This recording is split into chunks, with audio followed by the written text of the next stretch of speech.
तो आज हम जो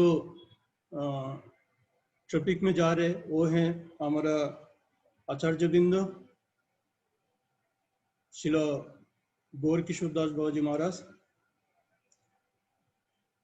तो हम अभी मंगलाचरण करेंगे। मंगलाचरण के बाद हम उसके ऊपर आपको शेयर करेंगे। और ये आपसे शेयर करने का ये उद्देश्य है कि मेरे ये जो कीर्तन और श्रवण के कारण मेरे शुद्धता का आधार पर मैं ये करने जा रहे कि ये कीर्तन करके मेरे अंदर एक शुद्धता सृष्टि हो जो मेरे अंदर नहीं है। तो कृपया आप लोग मुझे आशीर्वाद कीजिएगा। हरे कृष्ण।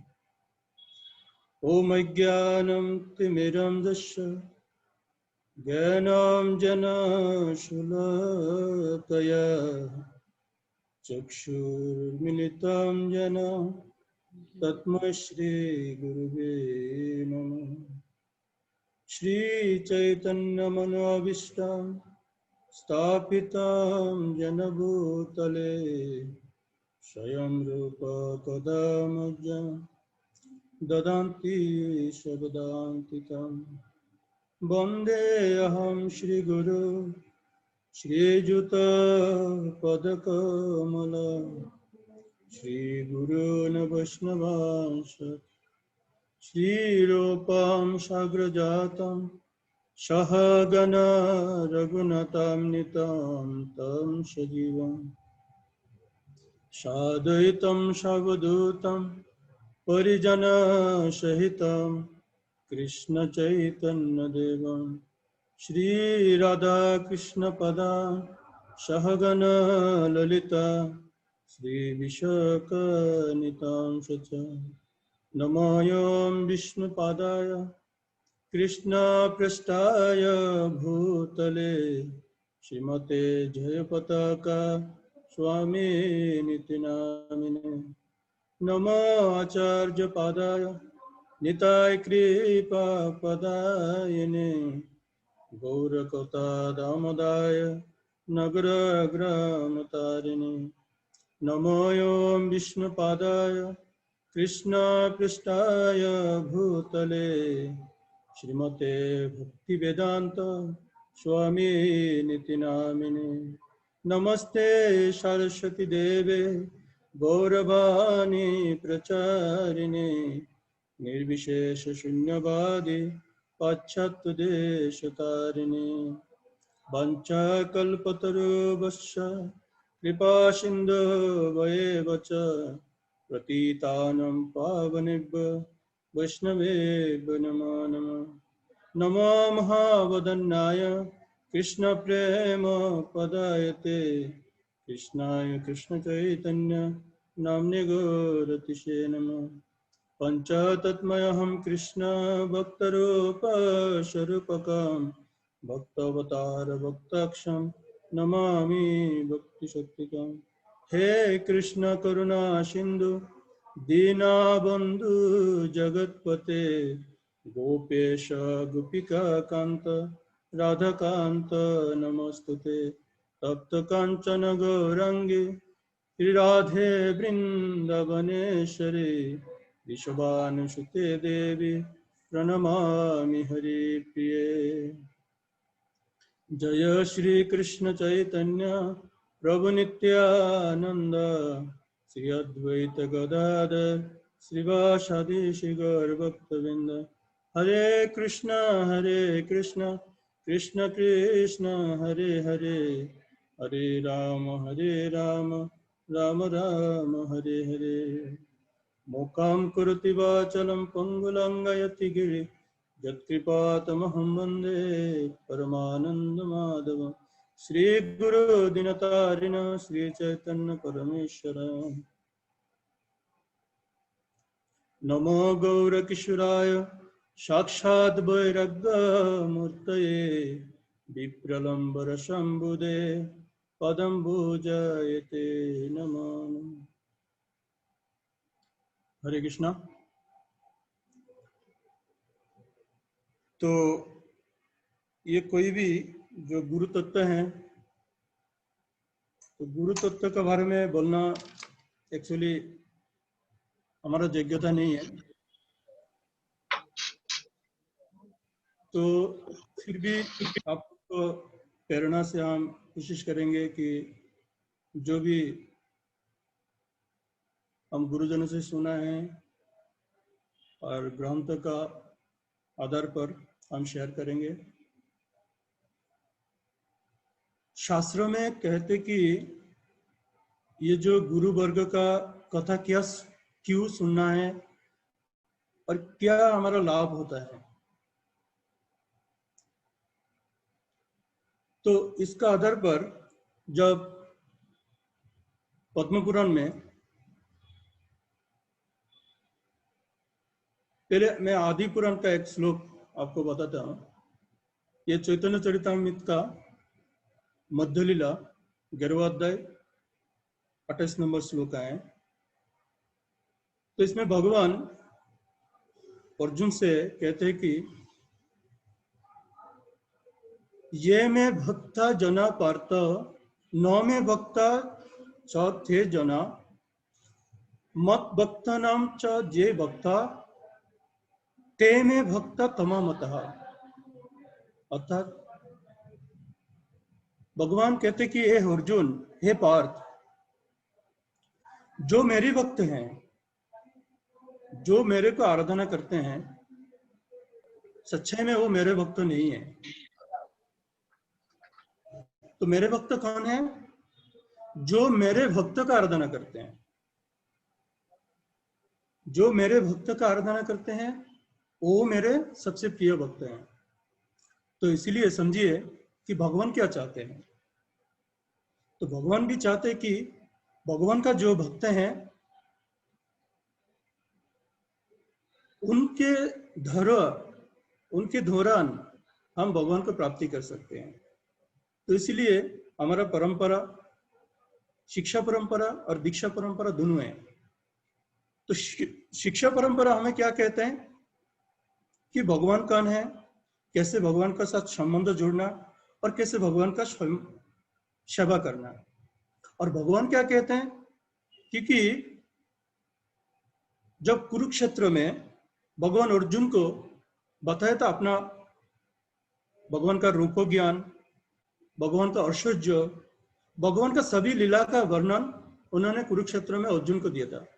लेकिन अर्जुन जब राय रामानंद का रूप में आए, तो राय रामानंद जो है ये 4 इंकारनेशन का एक ही है, राय रामानंद। तो उसमें से अर्जुन भी राय रामानंद का, अर्जुन का अवतार भी राय रामानंद है।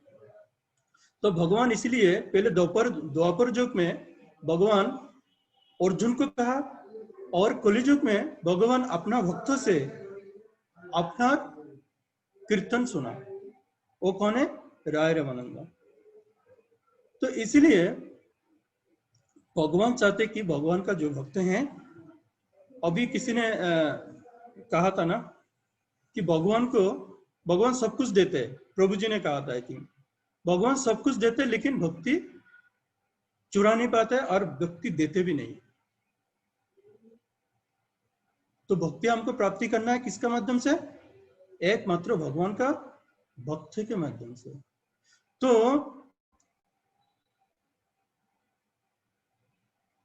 हमें क्या करना चाहिए?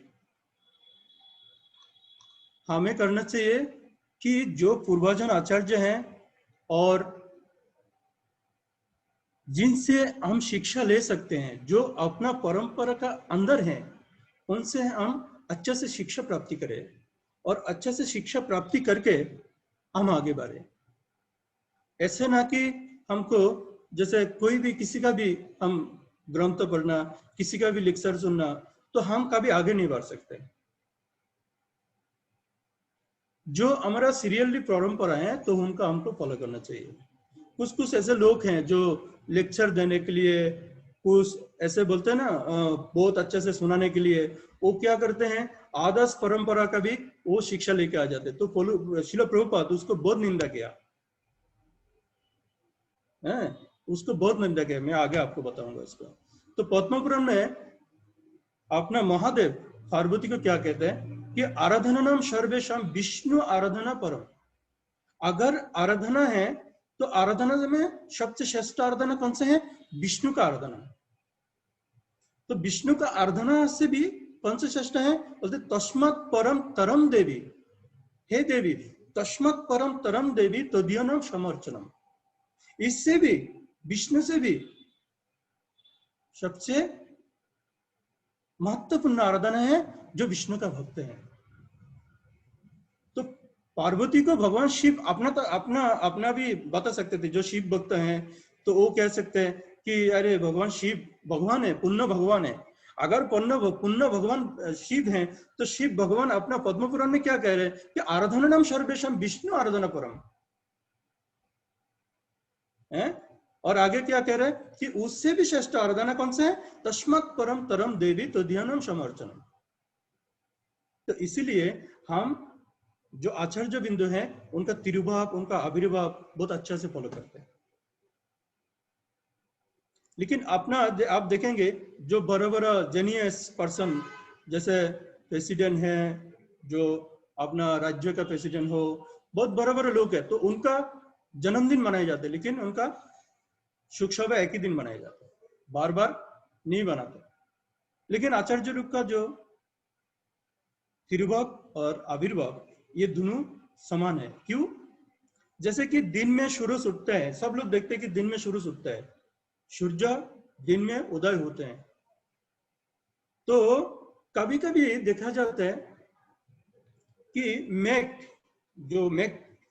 जो है स्काई आके सूर्य के ऊपर छा जाते हैं, आवरण हो जाते हैं। तो कुछ देर ऐसा लगता है कि सूर्य नहीं है, तो कुछ लोग देर में जगते हैं ना, वो समझते कि अरे हमने कब उठा।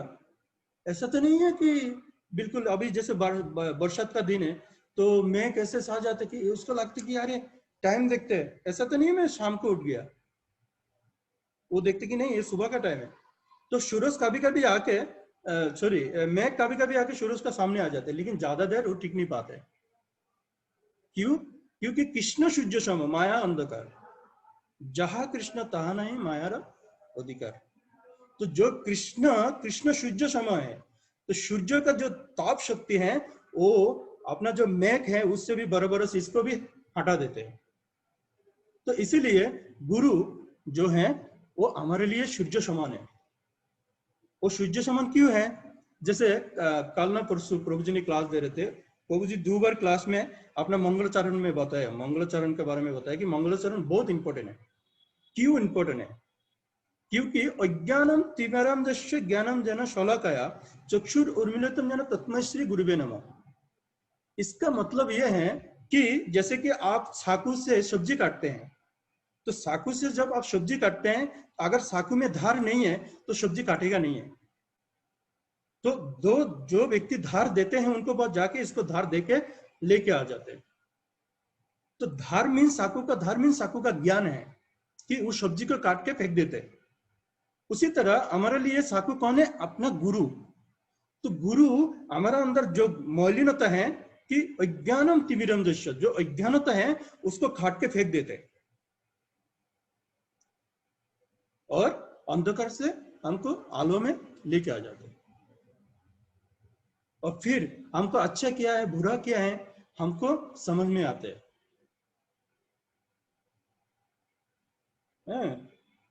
तो इसीलिए हमको क्या एक गुरु परंपरा को बहुत अच्छे से फॉलो करना चाहिए। इसीलिए गुरु परंपरा के बारे में बहुत सुनना चाहिए। ऐसे तो बहुत गुरु परंपरा का सुनना और बोलना ये दोनों कठिन है, ठीक है। तो कुछ ऐसे व्यक्ति हैं वो क्या करते हैं, बोलते हैं ना कि मैं भी कुछ करूंगा नहीं है और दूसरों को भी कुछ करने नहीं दूंगा।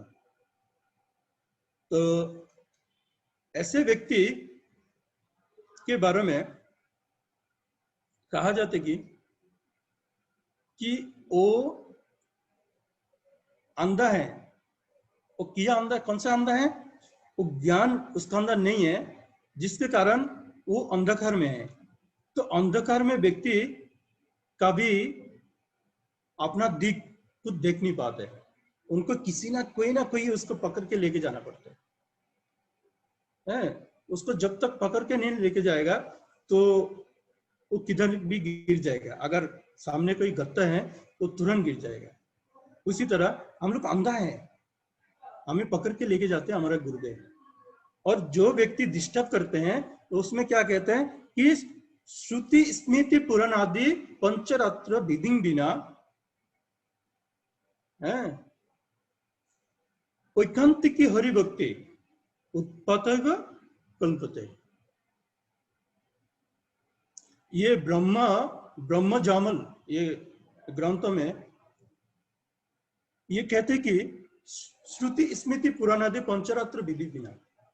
तो ये कुछ ऐसे लोग होते हैं कि बहुत अच्छे से फॉलो करते हैं, उसका आचरण, उसको कहने का ढंग और उसका जो निष्ठा है उसके चेहरे में ऑटोमेटिक आ जाते हैं।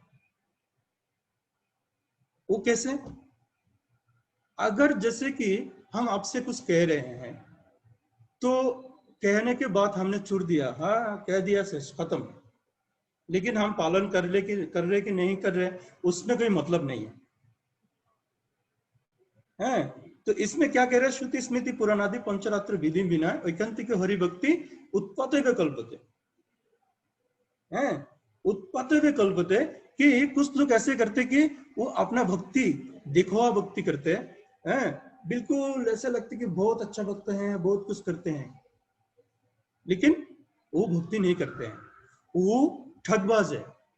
तो ऐसे लोगों को मैं ये कहने का इसलिए मतलब है कि ऐसे लोगों को गौर किशोर दास बाबा जी बिल्कुल पसंद नहीं करता था।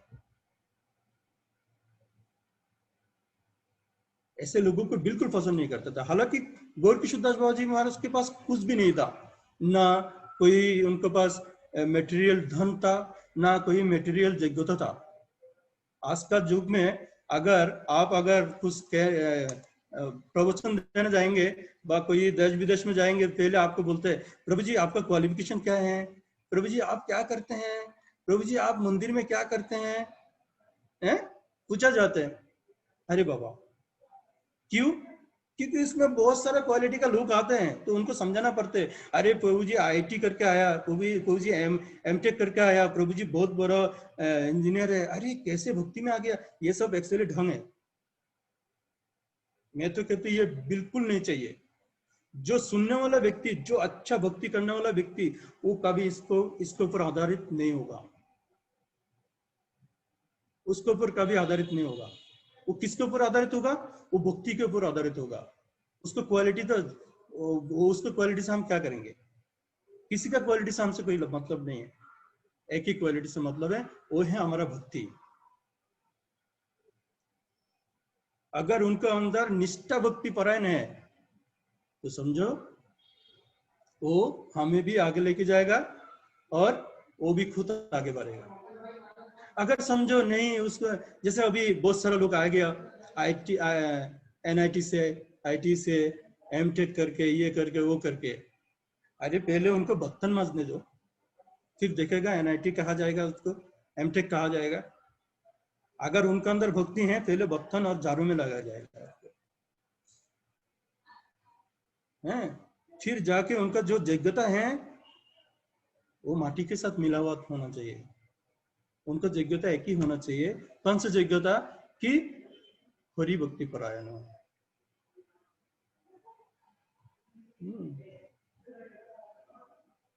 तो श्रील प्रभुपाद ने कह रहे हैं कि जब विषय में जब हम आधारित हो जाते हैं विषय वस्तु से, तो श्रील प्रभुपाद बहुत अच्छे से बोलते भक्ति पे रचना बाबा, तब हमको भक्ति में बहुत परेशानी आ जाता है। भक्ति करने के दिल नहीं करते हैं, जो भक्ति करते हैं उनको भी पसंद नहीं करते हैं, क्योंकि हम विषय में आधारित हो गया। तो कभी कभी कहते हैं कि अरे ये भक्त कहां से आ गया, कैसे आ गया? तो श्रीमद् भागवतम 5म स्कंद 18वां अध्याय और 12 नंबर श्लोक है, उसमें कह रहे जस्य हस्ति भक्ति भगवती अकिंचना सर्वे गुणे तत्र समासत्ते शुरा हर भक्तस्य कुत महत गुणा मनोरथेन असत्य धावत बहि, बोलते कि यस्य हस्ति भक्ति भगवती अकिंचना, जो भगवत भक्त हैं उनके पास अगर कुछ भी नहीं है, जो मेटेरियल ज्ञान, मेटेरियल धन, लेकिन क्या होता है, सर्वे गुणे तत्र सम सत्येश्वरा। वो कह रहे कि जितना भी देवता है, 33 कोटि देवता हैं, 33 कोटि देवता का मतलब 33 प्रकार का देवता है, उनके शरीर में आके बैठ जाते हैं, बशत करते हैं। और कौन से व्यक्ति हैं जो हरिभक्ति नहीं करते, उनका क्या है, बोलते हरो अवक्तस्य कुतो महद्गुणा मनोरथेन असत्य धावत भई। जो हरिभक्ति नहीं करते तो उनका अंदर कुमति है, उनका अंदर कुछ भी धन हो, कुछ भी क्वालिटी हो, कुछ भी क्वालिफिकेशन हो, लेकिन उनका मन कहाँ जाते हैं, मनोरथेन असत्य धावत भई। वो हर टाइम वो नाइट क्लब, बड़ो बड़ो बीच में जाएगा, ऐसे ऐसे ऐसे ऐसे घूमेगा, नंगा पुंगा होके घूमेगा, कपड़ा अच्छे से नहीं पहनेगा, घर में भी किधर भी। तो ऐसे लोगों से हमको कभी भी कुछ फायदा नहीं हो सकते। अरे कुछ लोग कहते हैं अरे भक्ति करके क्या होगा, अरे भक्ति करके जो होगा आप सोच भी नहीं सकते, ठीक है। तो इसीलिए गौर किशोर दास बाबा जी महाराज, उनका अंदर ऐसे जागतिक कोई क्वालिटी नहीं है, पहले से सुन लो। अगर आप समझो, अगर उनको क्वालिटी के बारे में आपको बताऊंगा, अरे अरे ये क्या ये क्या, तो आपको अपराध लग जाएगा। इसीलिए मैं ये श्लोक का आपको उच्चारण करने का ये अर्थ है। तो गौर किशोर दास बाबा जी महाराज एकदम से बहुत साधारण परिवार से थे, हैं? वो कैसे परिवार से थे, बोलते क्या ना, वो क्षत्रिय भी नहीं और ब्राह्मण भी नहीं है, वो एक वैश्य फैमिली से थे और बहुत साधारण जीवन यापन करते थे। उनको पिता माता के पास भी इतना सारा धन नहीं थे, और उनको जन्म हुआ 17 नवंबर 1838, और उनको जो आविर्भाव है एक्चुअल, जो पहले बांग्लादेश और पश्चिम बांग्ला और पूर्व बांग्ला, ये दोनों एक साथ में था। अभी वेस्ट बंगाल हो गया और बांग्लादेश हो गया। तो बांग्लादेश में फरीदपुर जिला, टेपाकुला और बतमा नदी का किनारे में बागजन ग्राम नाम का उसी गांव में उनका जन्म हुआ। तो आज से कितना साल पहले, 150 साल पहले के बात है ये। तो उनको पिता माता ने उनको नाम रखा है बंशीदास, बंशीदास उनका नाम रखा है।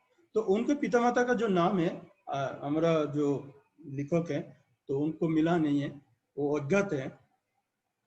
तो बंशीदास बहुत, जैसे पहले जो ग्राम में एक प्रथा था, बहुत छोटा सा उम्र में उनको शादी कराई दिया जाते थे, हैं? बहुत छोटा उम्र में शादी कराई दी जाते थे। तो उन्होंने बहुत छोटा उम्र में शादी किया, और शादी के बाद उन्होंने बहुत अच्छे से अपना साधना भी निभाया और अपना संसार जीवन भी बहुत अच्छे से निभाया। और उन्होंने अपना पत्नी को कभी अपना भूख का वस्तु नहीं समझते थे, वो अपना पत्नी को भगवान का दासी समझते थे, और भगवान का दासी समझ के वो कभी अपना पत्नी से भी सेवा नहीं लिया, गौर किशोर दास बाबा महाराज। तो उन्होंने 29 साल ये गृहस्थ जीवन में बिताया। तो जब उनका जो पत्नी है वो देहांत हो गया, तो देहांत के बाद उन्होंने वृंदावन चले गए। तो वृंदावन अपना जो बांग्लादेश जो फरीदपुर ये है जगह है, उसमें से 1550.1 किलोमीटर है। तो इतना दूर गौर किशोर दास बाबा जी महाराज पैदल चल के गया। आप सोचो, इतना दूर उन्होंने पैदल चल के गया, और पैदल जाके उन्होंने अपना वृंदावन में काफी दिन बिताया। और बिताने के बाद उनको मिला कौन, भागवत दास बाबा जी महाराज। ये भागवत दास बाबा जी महाराज कौन थे, वो हमारा वैष्णव परंपरा जो वैष्णव सार्वभौम श्री जगन्नाथ दास बाबा जी महाराज का बेस्ट शिष्य थे, और उन्होंने अपना जो भेष उन्होंने भगवत दास बाबा जी महाराज का निकट से उन्होंने अपना भेष दीक्षा लिया। तो दीक्षा के बाद उनका नाम पड़ा श्रील गौर किशोर दास बाबा जी महाराज। तो श्रील गौर किशोर दास बाबा जी महाराज उन्होंने 30 साल उन्होंने वृंदावन में थे, और वृंदावन में जितना भी मनुष्य बोलो, अपना पेड़ पौधे बोलो, पशु पक्षी बोलो, नदी जो भी थे, उन्होंने आध्यात्मिक रूप से उन्होंने ग्रहण किया, और किसी से भी उन्होंने अपना ये नहीं करते था, मूल्यांकन नहीं करते थे, कोई नीचू कोई ऊंचू नहीं देखते थे। वो अपना धामवासी के रूप से सबको सम्मान करते थे। और ऐसे भी कहा जाते हैं कि गौर किशोर दास बाबा जी महाराज कभी कभी वो माधुखोरी करके अपना जीवन निर्वाह करते थे, और कभी कभी वो जमुना से मिट्टी लेकर और पानी में जमुना का मिट्टी और पानी घुला के वो पी लेते थे, खा लेते थे, और खा के अपना साधना में लीन हो जाते थे। और वो भगवान का पुष्पक तुर के माला बनाते थे एक पैर के नीचे।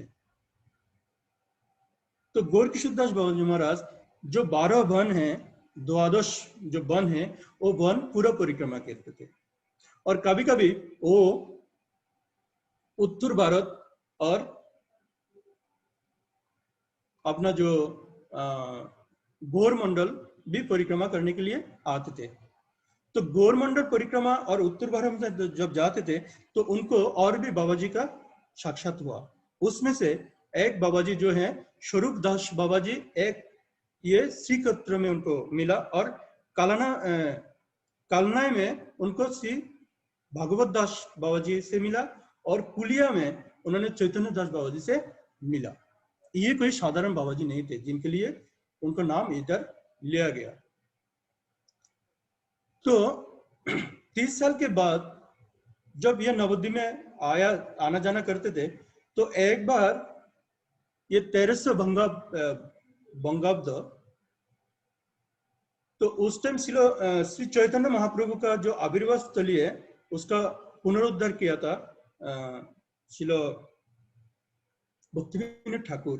तो भक्तिविनोद ठाकुर जब अपना डिप्यूटी मिनिस्टर थे, उसके बाद उनको मन में चिंता आया कि मैं अपना जो जीवन अभी भगवान का नाम के लिए बिताना चाहते हैं, तो उन्होंने रिजाइन दे दिया। और देने के बाद उन्होंने पूरा नवद्वीप का जो मैप है वो लिया, कहाँ है चैतन्य महाप्रभु का जन्म, वो ढूंढने लगा।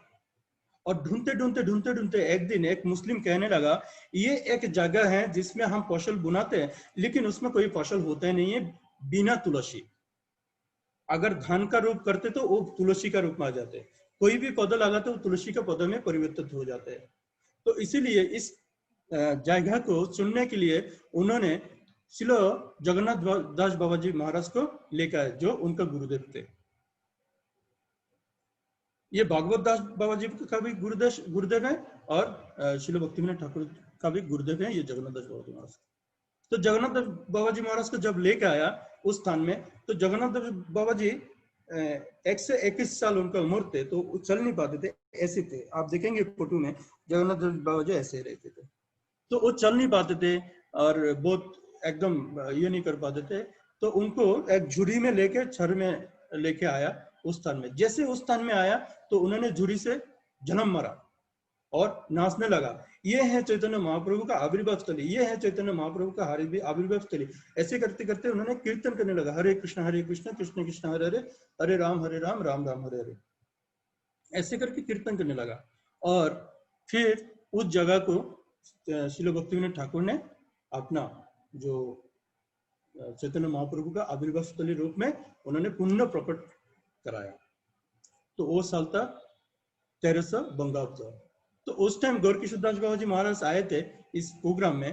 तो फिर जगन्नाथ दास बाबा जी ने कहा, देखो गौर किशोर तुम अभी किधर भी मत जाओ, तुम अभी नवद्वीप में रहो, अपना महाप्रभु का जन्मस्थली में, इधर ही तुम भजन करो। फिर उन्होंने अपना जगन्नाथ दास बाबा जी का बात रखा है, और जब तक उन्होंने अप्रकट लीला नहीं किया तब तक उन्होंने ये नवद्वीप में थे। तो नवद्वीप में उन्होंने क्या करते थे, सेम जो भजन वो वृंदावन में करते थे, सेम भजन उन्होंने नवद्वीप में भी करते थे। तो नवद्वीप में वो क्या कहाँ रहते थे, वो हमारा जो गंगा घाट है, पहले गंगा घाट एकदम ये श्रीवा संगम था ना, श्रीवा संगम का उधर ही गंगा रास्ता था, गंगा का किनार था, तट थे। अब तो बहुत दूर चले गया गंगा है। तो वो गंगा किनारे जो नौका है, तो नौका का चकी जो रहते हैं ना उधर ही रहते थे, और उधर भी मधुकोरी करते थे। मधुकोरी करके जो चावल मिलते थे तो वो चावल को गंगा में धोते थे, और इतना धोते थे, इतना धोते थे, धोते धोते धोते धोते एकदम नरम कर लेते थे। धोने के का ज्यादा कारण क्या है कि उसमें कोई विषय ना रहे, वो जो खा रहे हैं खाएंगे उसमें कोई विषय ना रहे, ना रहने के लिए उन्होंने इतना अच्छे से धोते थे, धोते धोते बिल्कुल नरम कर लेते थे। तो नमक और मिर्ची मिला के वो खा लेते थे। कितना साधारण जीवन है। हमको देंगे, खाएंगे क्या, आपको देगा तो खाएगा क्या, नहीं। और डेली वो 2 लाख हरिनाम करते थे, और 2 लाख हरिनाम का मतलब है 128 माला। कहा जाता कि वो 3 लाख हरिनाम कर सकते थे, लेकिन वो 2 लाख हरिनाम, वो तो 24 घंटे जो हरिनाम करते थे, लेकिन वो हरिनाम भी करते थे, ज्यादा रोते थे, ज्यादा हरिनाम करते करते नयनम गलदस्रु धाराया बदनम गदगद रुद्रय गिरा, वो हर टाइम रोते थे। हरिनाम से ज्यादा वो रोना के कारण वो 128 माला कर पाते थे। तो ऐसे करके वो जीवन निर्वाह करते। कभी कोई अच्छा कपड़ा कभी खरीद के कुछ ना खाया ना कुछ पहना। कपड़ा कौन से पहनते थे, वो जब शमशान में कुछ कपड़ा फेंक देते थे ना, जैसे मर्द का, वो उठा के लेके पहन लेते थे। और कभी कभी उधर जो चावल टावल लेते थे ना, वो भी वो गंगा में धो के खा लेते थे। ऐसे जीवन जीते थे वो, कृष्ण के बिना कुछ नहीं। एक बार एक बहुत बड़ा इतवर आया, तो उनको पूछा, अरे कुछ भक्त बोलते हैं ना, जैसे आदिवासी जो होते हैं, तो बोला बाबाजी महाराज आज आप प्रोग्राम कैसे बनाएंगे, आपके पास तो कोई धन नहीं है। तो उन्होंने कहा, मेरे पास धन का कोई प्रयोजन नहीं है, मेरे पास माला है, माला है, हम माला करके आज प्रोग्राम कर लेंगे। तो सभी भक्तों को उन्होंने बुलाया, और बुला के उस दिन हरिनाम के आधार पर उन्होंने ये इतवार बना दिया। तो कभी कभी वो शानंद सुखद कुंज में वो आते थे, जिधर हमारा भक्ति विनोद ठाकुर का भजन कुटीर। तो भजन कुटीर में आते थे, और भक्ति विनोद ठाकुर से उन्होंने ये भागवत कथा श्रवण करते थे, हैं। तो और एक्चुअली हमारे पास टाइम बहुत कम है ना, तो मैं आपको एकदम ये करके बोलते थे, इसमें बहुत छूट जाएगा, ठीक है। तो भक्ति विनोद ठाकुर के पास आके वो अपना भगवत कथा श्रवण करते थे, और भक्ति सिद्धांत के ऊपर आलोचना करते थे। और भक्ति विनोद ठाकुर, उनका जो भक्ति के लक्षण देख के बाबा जी का, वो बिल्कुल बड़ा प्रेम व्याकुल हो गए थे कि इतना बड़ा साधक हमने कभी नहीं देखा है। तो मन मन में उन्होंने चिंता कर लिया कि मेरे जो विमला प्रसाद है, मैं उनको किसको ये रखेगा, गुरु, ये गौर किशोरदास बाबा जी को गुरु रखेंगे विमला प्रसाद का। तो मन मन में उन्होंने धारण किए थे। और गौर किशोरदास बाबा जी महाराज है, ये बहुत इंपॉर्टेंट एक शब्द है जो बोलते कि विविक्तानंदी और त्यक्तानंदी वो आश्रम में जीवन धारण करते थे। विविक्तानंदी का मतलब है जो विषय का विरक्ति में आनंद लेते हैं, वो विषय को पसंद नहीं करते, विषय त्यागने का आनंद। और त्यक्तानंदी का मतलब है जो त्यागी आश्रम है। त्यागी आश्रम मीन्स जैसे कि संन्यास, वो एक त्यागी आश्रम है, वानप्रस्थ त्यागी आश्रम है, ये दोनों त्यागी आश्रम है। ठीक है, तो ब्रह्मचर्य में भी धन आ सकते हैं? और अपने गृहस्थ जीवन में भी धन आ सकते हैं, क्योंकि ब्रह्मचारी परिवर्तन हो सकते हैं। तो जो ब्रह्मचारी के अंदर उनको चिंता है ना आगे जाके मुझे संन्यास लेना है, तो वो अपना जीवन साधना और प्रचार में लगाएंगे। और जो वानप्रस्थ व्यक्ति, अगर कोई वानप्रस्थ लेना चाहेंगे तो उनको फॉलो करना चाहिए ऐसे विषय के ऊपर ज्यादा करके। अपने संसार को जो जी लिया, तो ऐसे लोगों को ये त्यक्तानंदी और विविक्तानंदी, ये दोनों जो विषय हैं वो एक्चुअली ऐसे लोगों को आधार पर हैं जो व्यक्ति बिल्कुल साधना ऐसे करना चाहते हैं, तो उनको फॉलो करना चाहिए।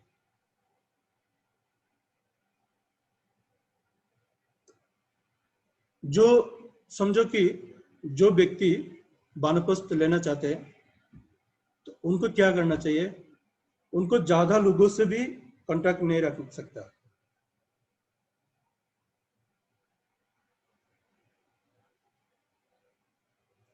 ज्यादा विषय के ऊपर आपको नजर नहीं डालने का। समझो आपके पास धन ज्यादा है, उसके ऊपर आधारित करो। जैसे रूप गोस्वामी और सनातन गोस्वामी को फॉलो करो, उन्होंने क्या किया उस चीज को फॉलो करके निकल जाओ। अगर आपको मन में चिंता है ना आगे जाके मैं वानप्रस्थ करूंगा और भी कुछ साल बाकी हैं, तो अभी से आप परिवर्तन हो जाओ।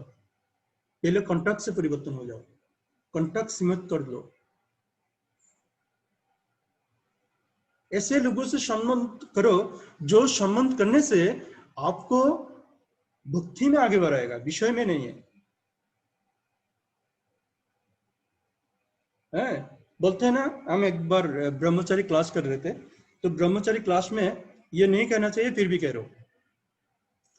तो हमारा सीनियर जो डिप्यूटी, उन्होंने क्लास में कह रहे थे कि देखो, अगर आप किसी को अपने गरीब को धन दिया, वो गरीब आपको आजीवन याद रखेगा, वो कभी नहीं भूलेगा। अगर आप अपना कोई भी असहाय स्त्री को आपने धन दिया, वो भी आपको कभी भूलेगा नहीं। और जिसके कारण आप आगे नहीं बढ़ सकते। इसीलिए आपको क्या कह रहे हैं कि धन से, धन कौन सा है, आप जो पैसा देते हैं वो धन है। लेकिन अगर आप कृष्ण धन देते हो तो वो आपको यत रखने से भी अच्छा है। यत रखेगी तो अच्छा है, क्यों? क्योंकि वो शुद्ध भक्ति में आगे बढ़ेगा। लेकिन धन देने का ये मतलब है कि जब आप धन देंगे तो आपको ऊपर डिपेंड कर देगा, व्यक्ति आपको ऊपर डिपेंड करेगा। तो आपको ऊपर डिपेंड करने के कारण आप जब अपना भक्ति को साइड ले लेंगे तो आप अपना भक्ति नहीं कर पाएंगे आप, क्योंकि वो हर टाइम जपा करते टाइम आपको नाम लेगा, हरे कृष्ण कृष्ण कृष्ण हरे हरे अमुक अमुक अमुक। तो आप अच्छा निर्जन जगह में भक्ति करते हो, लेकिन मन एक दिन न एक दिन उसके ऊपर जाएगा, इसलिए भजन में बाधा आ सकते हैं। तो इसीलिए आपका जो धन है किधर देना, वो अपना जो गुरुदेव हैं आप उनसे शिक्षा ले सकते हैं, और अपना जो प्रीवियर आचार्य लोग हैं उनसे शिक्षा ले सकते हैं। इसलिए जो व्यक्ति ये आश्रम ग्रहण करना चाहता है, तो त्यक्तानंद और विवेकानंद, ये दोनों को आपको फॉलो करना चाहिए। ठीक है। और बाबाजी महाराज किसी से भी कोई सेवा ग्रहण नहीं करते थे, किसी से भी। और उनके पास धन क्या था, एकमात्र धन उनको 3 चीज, एक उनका कंठी माला, एक जपमाला और 2 ग्रंथ, एक प्रार्थना, एक प्रेम भक्ति चंद्रिका, जो श्रील रूप गोस्वामी ने लिखा है। और वैराग्य, तो वैराग्य ये जो शब्द है, तो वै शब्द रत्ता है विषय और राग शब्द रत्ता त्याग। तो जो व्यक्ति के अंदर ये वैराग्य आएंगे तो विषय के ऊपर कभी वो आधारित नहीं रहेंगे, वो विषय को तुरंत त्याग देगा। तो इसलिए देखो, मैं आपको ये नहीं कह सकते कि आप तुरंत आप ये सुन के वानप्रस्थ ले लो, नहीं, आपका जो कर्तव्य कर्म है उसको भी आपको निभाना होगा। अगर समझो कि आपको घर में कोई युवती स्त्री है, युवती कन्या है, तो उनको पूरा जो उनका बोलते हैं ना, जैसे आपको बेटी को शादी कराना, बेटा को शादी कराना है, तो आपका घर का जो चिंता कभी नहीं हो, ऐसे परिस्थिति करके आपको जाना होगा। पहले अपना घर का आपको जरूर ये करना पड़ेगा, क्योंकि बोलते कि अव्यभिचारिणी व्यक्ति और व्यभिचारिणी भक्ति, एक व्यभिचारिणी भक्ति होता है और एक व्यभिचारिणी भक्ति होता है। ऐसे तिलक कंटिन्यू वाला सब लगाएंगे, ठीक है, लेकिन अंदर से वो व्यभिचारी है। ऐसे भक्ति में आप कभी आगे नहीं बढ़ सकते, क्योंकि देखो भक्ति का लक्षण बहुत ये बोलते हैं ना सूक्ष्म लक्षण है। ये कोई ऑयल जैसे लक्षण नहीं है, सूक्ष्म लक्षण है जो दिखाए नहीं जाते। तो इसीलिए ये बहुत डेंजरस लक्षण है। ये खुर की तरह धार है, जैसे खुर अगर आप चलाते हो ना तो थोड़ा से अगर उल्टा सीधा होता है तो कट जाएगा, उसी तरह भक्ति नष्ट हो जाते हैं। तो इसीलिए सब कुछ समझ के आपको करना चाहिए। हाँ, तो वैरागी का विषय ऐसे होता है। और श्रील भक्ति सिद्धांत सरस्वती ठाकुर के साथ पहली बार जो गौर किशोरदास बाबूजी महाराज का साथ दिखा मिलन हुआ 1898 1898 में हुआ। तो उस दिन श्रील गौर किशोरदास बाबूजी महाराज बहुत जोर जोर से एक भजन गा रहे थे। कौन से? कुथाय गो प्रेममयी राधे राधे, राधे राधे गो जय राधे राधे, देखा दिए प्राण राखो राधे राधे, तुम्हारो कांगाल तुम्हारे डाके राधे राधे, राधे वृंदावन विलासिनी राधे राधे, राधे कानू मनोर मोहिनी राधे राधे। ऐसे करके और रो रहे थे, बहुत रो रहे थे, मट्टी में गरागरी दे रहे थे। और उसी टाइम हमारा जो विमला प्रसाद को दर्शन हुआ, तो उन्होंने अपना पिताजी से पूछा कि इतना बड़ा महात्मा मैंने तो कभी नहीं देखा, ये कौन है? तो भक्तिविनोद ठाकुर ने कहा ये मेरा डिसाइपल है। और कैसे डिसाइपल है? आपने तो किसी को अब तक दीक्षा नहीं दिया।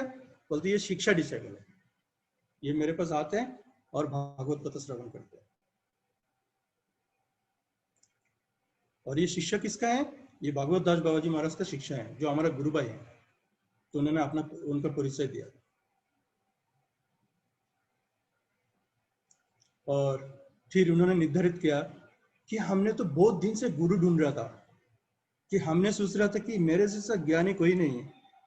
वो गुरु किसी को नहीं मान पा रहा था, भक्ति सिद्धांत सरस्वती ठाकुर, कि उनका अंदर इतना पांडित्य है ना। बोलते कि उन्होंने अंग्रेजी में इतना अच्छा पढ़ाई किया ना। उन्होंने ये भक्ति सिद्धांत सरस्वती ठाकुर ने जो ब्रह्म संहिता है तो उसको ट्रांसलेशन किया। तो एक दिन गोपाल कृष्ण गोपाल कृष्ण स्वामी महाराज क्लास दे रहे थे। उन्होंने कह रहे कि हम जब उनका जब अंग्रेजी जब पढ़ते हैं ना तो अभी भी डिक्शनरी देखना पड़ता है कि इतना कठिन उनका राइटिंग ट्रांसलेशन।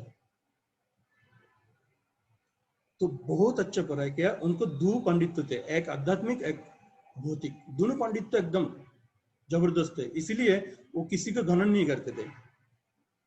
तो जब उन्होंने देखा ये गौर किशोरदास बाबाजी महाराज के अंदर इतना अच्छा क्वालिटी, तो उनका अंदर बड़ा प्रेम आ गया, नहीं आज मुझे मिल गया गुरु। तो उन्होंने अपना मन में चिंता कर दिया कि ऐसे गुरु से मुझे दीक्षा लेना। तो फिर उन्होंने दीक्षा लेने के लिए भक्तिविनोद ठाकुर भी कहा जाओ।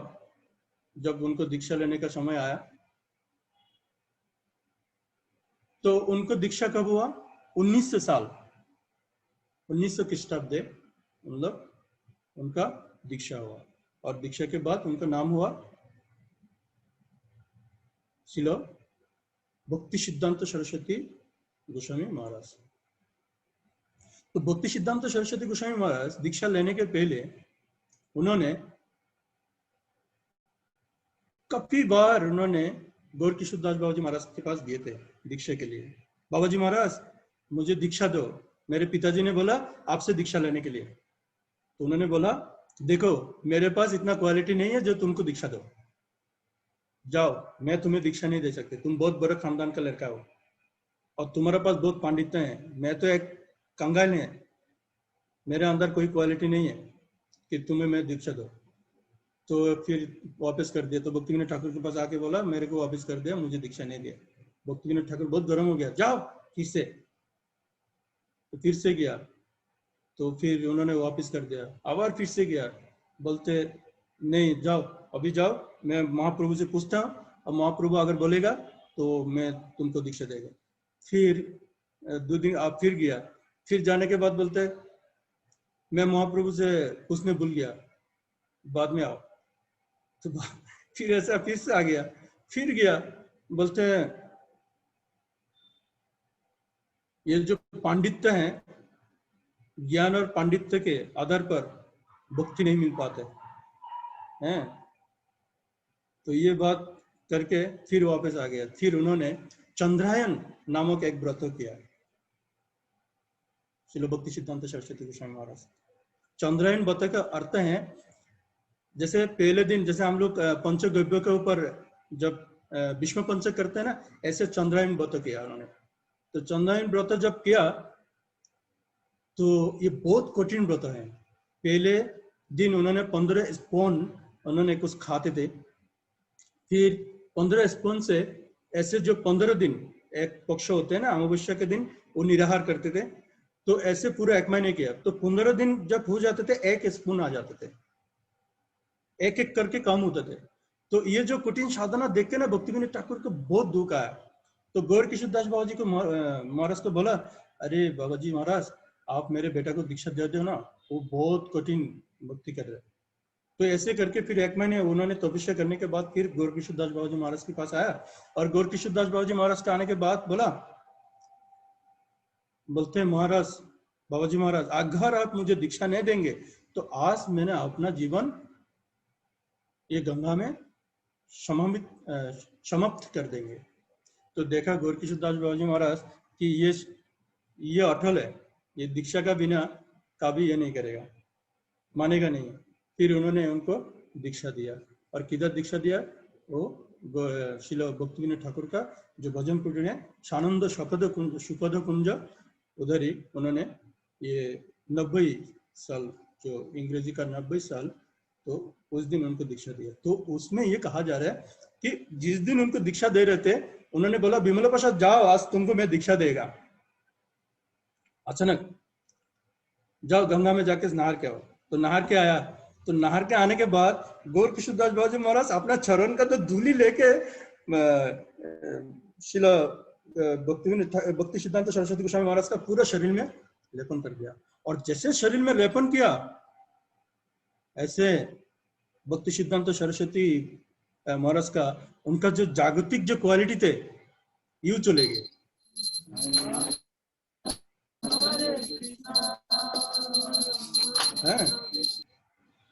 हरे कृष्णा। तो यूं चले गए।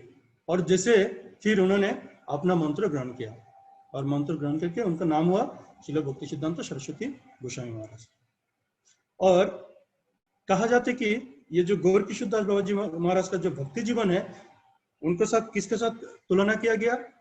रघुनाथ दास गोस्वामी के साथ। उनका जो भक्ति का जो लेवल है वो रघुनाथ दास गोस्वामी महाराज के साथ किया। और श्रील भक्ति सिद्धांत सरस्वती गोस्वामी महाराज का जो भक्ति का लेवल है वो लेवल को तुलना किया गया किसके साथ?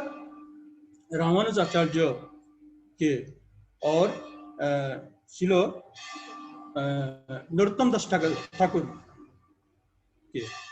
तो नरोत्तम दास ठाकुर वो भी राजा का पुत्र थे। तो नरोत्तम दास ठाकुर जब लोकनाथ दास गोस्वामी के पास आए थे दीक्षा लेने के लिए तो इतना पांडित्य बड़ा था, इतना सारा पांडित्य था और इतना सारा उसको तेज। नरोत्तम दास ठाकुर का राजा का पुत्र थे ना, और इतना ज्ञान बुद्धि लोकनाथ दास गोस्वामी महाराज के पास कुछ भी नहीं था। उन्होंने कह रहे मैं तो जग नहीं हूँ, जाओ जाओ मेरे पास से अभी निकल जाओ, मैं तुमको दीक्षा देने का मेरा योग्यता नहीं है। और ये सुनकर फिर ये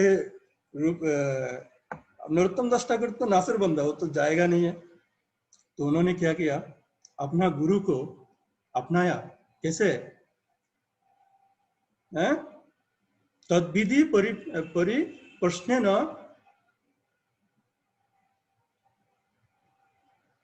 तद्विधि परिपातेन परिप्रश्नेन सेवया उपदेक्षन्ते ते ज्ञानम ज्ञानिन तत्वदर्शिनः। अर्जुन को भगवान कहते कि कैसे तत्वदृष्टा गुरु से आपको ज्ञान प्राप्ति करना है, सीखो सेवा के द्वारा। और सेवा कैसे किया उन्होंने? जब संडास करते थे, संडास जिधर वो पायखाना करते थे उधर जाके डेली वो साफ कर देते थे। और ऐसे करके प्रत्येक दिन सुगंधी हो जाते थे, जो दुर्गंध होना चाहिए था, इतना सुंदर साफ करते थे। तो लोकनाथ दास गोस्वामी महाराज कह रहे कि इतना सुंदर कौन साफ करते हैं, मुझे एक दिन देखना है। और देखा कि ये नरोत्तम साफ कर रहे थे, चुपके से देखा। और फिर नरोत्तम को उन्होंने कृपा किया, दीक्षा दिया।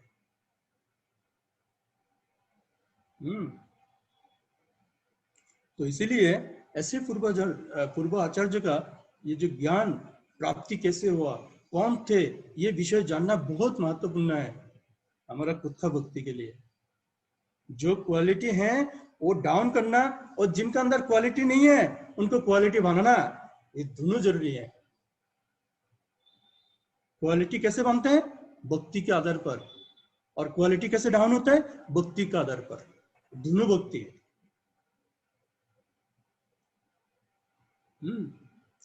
तो इसीलिए हमें ऐसे भक्तों का प्रवचन सुनना चाहिए। तो गौर किशोर दास बाबाजी महाराज कैसे भजन करते थे? क्यों भक्ति सिद्धांत तो सरस्वती गोस्वामी महाराज इतना कृष्ण थे? उन्होंने अपना ग्रंथ में ऐसे लिखा कि अगर मेरे गुरु महाराज अगर 24 घंटे के अंदर अगर जपा मतलब 24 घंटे के 26 घंटा अगर जपा नहीं करते तो मैं उनको दीक्षा नहीं लेते थे। क्यों? क्योंकि उनका अंदर इतना पांडित्य थे। क्योंकि मेरे गुरु महाराज, मेरे प्रभु 24 घंटा हरिनाम करते थे, एक समय भी व्यतीत नहीं करते थे। और बाबाजी महाराज बहुत अंतर्दृष्टि थे, बहुत अंतर्दृष्टि। अंतर्दृष्टि मतलब मैं बोला ना आपको पहले, जब कोई साधना करते समस्त देवता उनका अंदर आ जाते, वो शक्ति उनका अंदर थे। तो बाबाजी महाराज तो अंतर्दृष्टि। एक दिन बाबाजी महाराज, ये भक्ति सिद्धांत सरस्वती गोस्वामी महाराज ने लिखा है कि एक दिन क्या हुआ, रात को 10:30 बज गया, बाबाजी महाराज जपा कर रहे थे और मुस्कुरा रहे थे, हंस रहे थे बहुत। और हंसते हंसते एक भक्त ने पूछा, बाबाजी महाराज आप क्यों हंस रहे? बोलते देखो देखो देखो, वो पावना जिला में सुबह जो भागवतम प्रवचन दिया ना, और रात को जाके वो एक विधवा स्त्री का जो उनका विधवा व्रत है वो नष्ट कर दिया। तो ऐसे लग रहे कि बाबाजी महाराज का सामने ऐसे घटना हो रहा है। तो बाबाजी महाराज ऐसे थे। तो एक व्यक्ति बाबाजी महाराज को एक कंबल दिया, बहुत ठंडी का मौसम है। तो बाबाजी महाराज को कंबल दिया। तो कंबल जब दिया तो बाबाजी महाराज जिधर रहते थे जो चौकी में, तो उन्होंने क्या किया, चौकी के ऊपर लटका दिया उसको। तो एक दिन 2 दिन वो व्यक्ति ने देखा कि बाबाजी महाराज इसके पहनते नहीं है। तो इसको कारण जानने के लिए बाबाजी महाराज के पास गया। तो बाबाजी महाराज ने पूछा, बाबाजी महाराज को पूछा, बाबाजी महाराज आप पहनते क्यों नहीं है? मालूम है ये कंबल देख के ना ठंडी भाग जाते। वो कंबल को कभी उन्होंने यूज नहीं किया।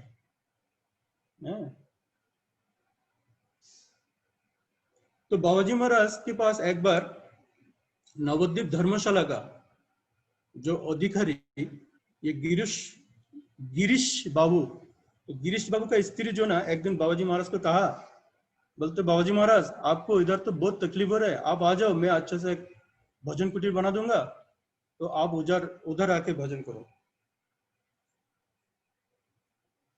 तो बाबाजी महाराज क्योंकि वो धार्मिक व्यक्ति थे, उन लोग के साथ पहले से बहुत अच्छा संपर्क रहे, धार्मिक धार्मिक से संपर्क रहते हैं। तो बाबाजी महाराज ने कहा, असल में आपने सही कहा, क्योंकि इधर बहुत लोग मुझे बहुत डिस्टर्ब करते हैं, बोलते आके बोलते हैं कृपा करो कृपा करो कृपा करो, हैं कृपा करो, ऐसे ऐसे बोलते हैं। तो एक दिन एक व्यक्ति बाबाजी महाराज को कह रहा था कि बाबाजी महाराज मुझे शुद्ध भक्ति प्राप्ति करना है, कैसे करो? तो बाबाजी महाराज बोला, जाओ आपको बस 25 पैसे हैं, 25 पैसे हैं, जाओ वो पैसे से ना एक प्रेम भक्ति चंद्रिका खरीद करो। ना ना ना, तुम एक काम करो, तीन पैसे से खरीद करो। ना ना ना, तुम 2 पैसे से खरीद करो, 2 पैसे में तुमको मिल जाएगा। और बाकी जो पैसा है ना, उसको तुम वैष्णव सेवा दे दो, समस्त प्राणियों को खिलाओ, तुम्हारा प्रेम प्राप्ति हो जाएगा। बाबाजी महाराज ऐसे बोलते। और ये जब माताजी ने कहा तो उनको बाद में उन्होंने कहा, एक काम करो, मैं आपका कुटीर में तो कभी नहीं रहूंगा, अगर आपका जो टॉयलेट है ना, तो धर्मशाला का पब्लिक टॉयलेट होता है ना, वो टॉयलेट मुझे दे दो, मैं उधर भजन करता हूँ, मुझे इधर बहुत विरक्ति लगती है। आप अगर मुझे भक्ति करना देना चाहते हैं तो आप मुझे अपना टॉयलेट दे दो। तो जब बाबाजी महाराज मनस्थ किया कि नहीं, वो बाबाजी महाराज टॉयलेट में जाने वाला, तो गिरीश बाबू ने पूरे टॉयलेट को बहुत अच्छा से रास मिस्त्री से साफ करवाया, अच्छा से बनवाया। तो बाबाजी महाराज फिर आके उस टॉयलेट में 6 महीना टॉयलेट में भोजन किया उन्होंने। तो भक्ति सिद्धांत सरस्वती गोस्वामी महाराज एक दिन उनका शिष्य विनोद बिहारी दास ब्रह्मचारी, तो विनोद बिहारी दास ब्रह्मचारी को कहा, तुमको मैंने कुछ उपहार देना चाहते हैं। तो उन्होंने कहा, गुरु महाराज प्लीज दीजिए। तो तुम ले पाओगे? बोलते दीजिए ना प्लीज, आपका अज्ञात चिरधज। तो उन्होंने फिर बोला, जाओ, मेरे गुरु महाराज ना एक टॉयलेट में साधना कर रहे, तुम जाकर उधर गुरु महाराज की सेवा करो। तो फिर विनोद बिहारी आया, तो विनोद बिहारी आके गौर किशोर दास बाबा जी का जो टॉयलेट है जिधर साधना कर रहे थे उधर लॉकिंग गया। तो उन्होंने दरवाजा नहीं खुल रहा था। क्यों नहीं खुल रहा था? क्योंकि बहुत सरकारी कर्मचारी आके बोलते थे, अरे बाबा जी महाराज आप टॉयलेट में क्यों साधना कर रहे हो, मैं आपको एक मंदिर एक कुटीर बना देते हो, आप उधर आ जाओ। तो उन्होंने बोलता, नहीं मुझे नहीं चाहिए, ये भजन कुटीर मुझे बहुत अच्छा लग रहा है, आप लोग मुझे डिस्टर्ब मत करो, आप लोग मुझे भक्ति करने नहीं जा रहे हो, आप चले जाओ इधर से। ऐसे बहुत डांटते थे ऐसे लोगों को। तो इसलिए जब ये आए थे विनोद बिहारी, तब भी वो दरवाजा नहीं खुल रहे थे। जब बोला, अरे बाबाजी महाराज मैं मठ से आया हूं, मैं आपका शिष्य भक्ति सिद्धांत सरस्वती गोस्वामी महाराज का शिष्य हूं। और जैसे ये बात सुना ना, बाबाजी महाराज तुरंत दरवाजा खुल दिया, और दरवाजा खुल के उसको आलिंगन किया। क्यों आलिंगन किया मालूम है? क्योंकि भक्ति सिद्धांत सरस्वती गोस्वामी महाराज को गौर किशोर दास बाबाजी महाराज अपना गुरु समझते थे। हैं, गौर किशोर दास बाबाजी महाराज को अपना गुरु समझते थे कि इसका अंदर इतना क्वालिटी है, उनका अंदर क्वालिटी नहीं है। वो समझते थे कि वो मेरे गुरु समझ रहा है, हालांकि उन्होंने अपना शिष्य बनाया उनको। तो इसीलिए वो विनोद बिहारी को अपना गुरु भाई समझ के वो आलिंगन किया, और विनोद बिहारी को उन्होंने सर पे हाथ रखा, ऐसे बेहोश हो गया टॉयलेट के अंदर। ये जो विनोद बिहारी कृपा प्राप्त हुआ गौर किशोर दास बाबा जी महाराज से सेवा के माध्यम से। एक विनोद बिहारी कौन था मालूम है? भक्ति प्रज्ञान केशव दास गोस्वामी महाराज, जो हमारा शिल प्रभुपाद उनसे संन्यास दीक्षा लिया था। भक्ति प्रज्ञान केशव दास गोस्वामी महाराज। तो देखो हमारा परंपरा कहाँ से कहाँ है। बहुत सुंदर एक ये। तो गौर किशोर दास बाबा जी महाराज, मैंने खत्म करने वाला अभी, सॉरी है थोड़ा टाइम ज्यादा हो गया, क्षमा कर देना। तो गौर किशोर दास बाबा जी महाराज जो है, उन्होंने ये जो हमारा कार्तिक महीने है ना, कार्तिक महीने का लास्ट डे गौर किशोर दास बाबा जी महाराज का तिरुभव तिथि होता है। तो 1322 बंगाब्दे उन्होंने कार्तिक महीने का जो शेष रात्रि थे, तो उस दिन उनका देहन अपना शरीर त्यागा। तो उन्होंने जब शरीर त्यागा तो काफी मोटका, काफी बोलते आकारा बोलते उसको बंगाली में।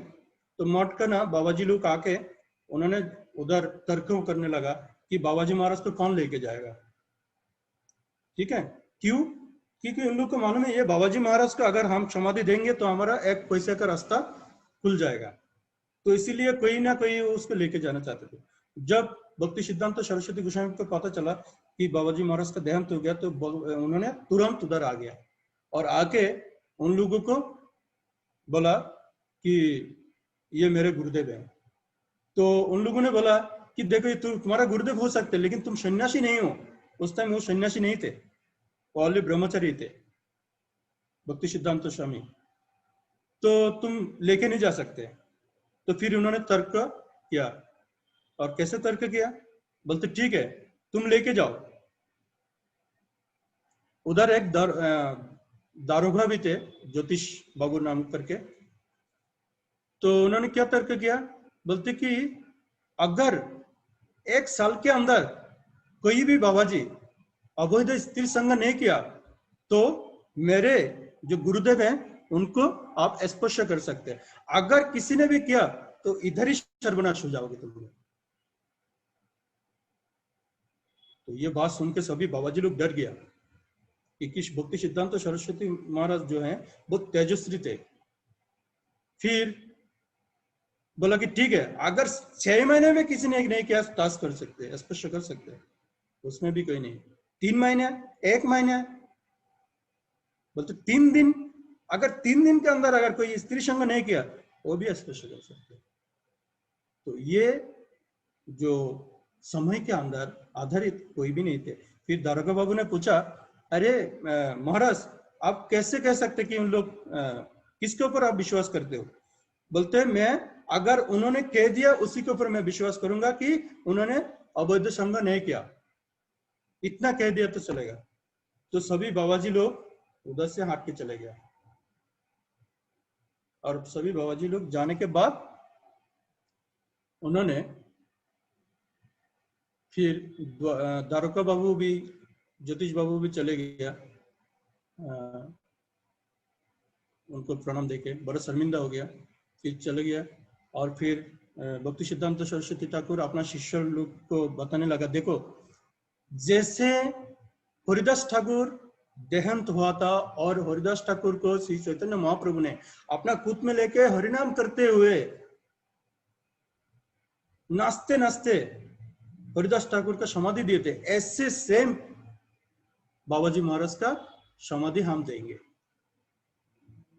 तो फिर भक्ति सिद्धांत सरस्वती ठाकुर बाबाजी महाराज को अपना सर पे लेके जाके उन्होंने ये समाधि क्रिया संपूर्ण किया। कार्तिक महीने खत्म हो गए थे और भाद्र का पहले दिन उन्होंने ये जो 1915 साल 1915 में और नवंबर महीने थे और उस दिन उन्होंने पूरा ये संपूर्ण किया है। फिर जिधर ये कालिना नामक जगह में उन्होंने समाधि संपूर्ण किए थे, तो कालांतर वो गंगा में चले गए थे, उसमें बहुत सारा और भी लीला हो गया। तो फिर उन्होंने क्या किया, 1339 बंगाब्द उन्होंने उधर से बाबाजी महाराज को फिर समाधि को लेके आके राधा कुंड में स्थापित किया। जो राधा कुंड आप लोग जानते हैं जो महाप्रभु का लीला स्थली है, तो उधर राधा कुंड का बाजू में आप जाएंगे, भक्ति प्रज्ञान गोस्वामी महाराज का जो समाधि मंदिर है उसको बाजू में ये गौर किशोर दास बाबाजी महाराज का समाधि मंदिर है। उधर उन्होंने पूरा मूर्तिमान विग्रह स्थापित किया और फिर उस टाइम से अभी तक उनका पूजा होते हुआ है। हरे कृष्णा हरि बोल। इसमें मेरे कोई गलती हो आप लोग क्षमा कर दीजिएगा अगर मैंने कुछ गलत कहा तो, और टाइम का भी मुझे एक्चुअली ध्यान दे नहीं पाया, उसके लिए भी मैं क्षमा चाहता हूँ। हरे कृष्णा हरि बोल। नहीं, बढ़िया क्लास प्रभु जी, थैंक यू वेरी मच प्रभु। हरे कृष्णा। तो हाँ, हमारा यानी आपने इतना अच्छे से समझाया, तो क्या आज थोड़ा क्लास ही लेट हो गया क्योंकि बहुत सारा लोगों को हमने थोड़ा चांस दिया अलग अलग इसके लिए, हम लोग पुरुषोत्तम मास के वैसे। तो किसी का कुछ प्रश्न है? हरे कृष्णा।